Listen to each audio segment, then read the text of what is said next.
आरिफ काज़मी साहब, आपसे जानना चाहूंगी कि एक रिवायत बरकरार रही है कि वफाक में जिसकी हुकूमत होगी वही आज़ाद कश्मीर में भी और गिलगित में भी हुकूमत करेगा। क्या देखते हैं कि इस दफ़ा ये रिवायत बरकरार रहेगी? बहुत शुक्रिया फातिमा। ये रवायत बदकिस्मती से बहुत अरसे से गिलगित बल्तिस्तान और ख़ासतौर पर आज़ाद कश्मीर के अंदर भी ये सूरत हाल है कि जो वफाक में पार्टी बरसर इक़्तिदार होती है वही पार्टी गिलगित बल्तिस्तान और आज़ाद कश्मीर के अंदर भी उसी पार्टी की गवर्नमेंट बन जाती है।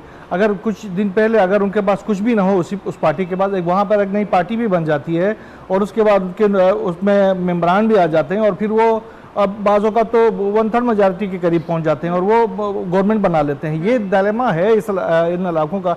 लेकिन इस बार सूरत हाल काफ़ी मुख्तलिफ लग रही है। मुख्तलिफ इसलिए है कि तकरीबन 2 लाख के करीब इस बार जो है नए वोटर्स जो है वो इंडक्ट हुए हैं, यानी रजिस्टर्ड 2 लाख वोटर्स की इंदराज जो है वो बहुत बड़ी बात है इस इलाके के अंदर। और सबसे बड़ी बात जो है कि ये जो 2 लाख हैं वो जेंजी है, वो नौजवान तबका है।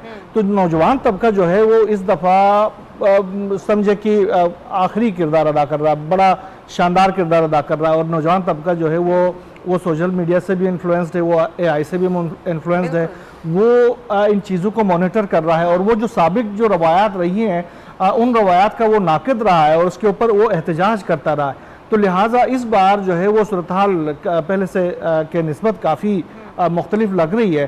तो हमें उम्मीद भी यही रखना चाहिए कि ये जो रवायत है वो बरकरार ना हो और तब्दीली हो। अब यही इसी चीज़ से लग रहा होता है कि क्या वाकई वहाँ पर लेवल प्लेइंग फील्ड सबको मिल रहा है। अगर जो वहाँ पर उम्मीदवार जो हैं वो अगर एक ही पार्टी जो वफाक वाली पार्टी के से हट के आते हैं तो हम इस चीज़ को फिर ये कहेंगे कि लाजिम बात है वहाँ पर तब्दीली आई है और बहुत बड़ी तब्दीली है। और गिलगित-बल्तिस्तान के हवाले से अभी सर ने भी बता दिया कि अच्छी बात यह है कि गिलगित-बल्तिस्तान के अवाम जो है वो बड़ी तादाद में निकलते हैं वोट के लिए। वो यहाँ पर डाउन कंट्री की तरह कम तादाद में निकलना या फिर मैनिपुलेटेड निकलना ये सूरत हाल नहीं होती है। वहाँ पर लोगों की मजमूई तौर पर शऊर जो है वो बहुत ज़्यादा है। तो ये एक बहुत बड़ी बात है क्योंकि एजुकेशन की जो रेशो है वो बहुत ज़्यादा है। तो लोग जो है वो निकलते हैं और 2 लाख नए वोटर्स का निकलना। और इस बार मैं आपको बता दूं कि 65 से 70% जो है वो टर्न आउट का इम्कान है।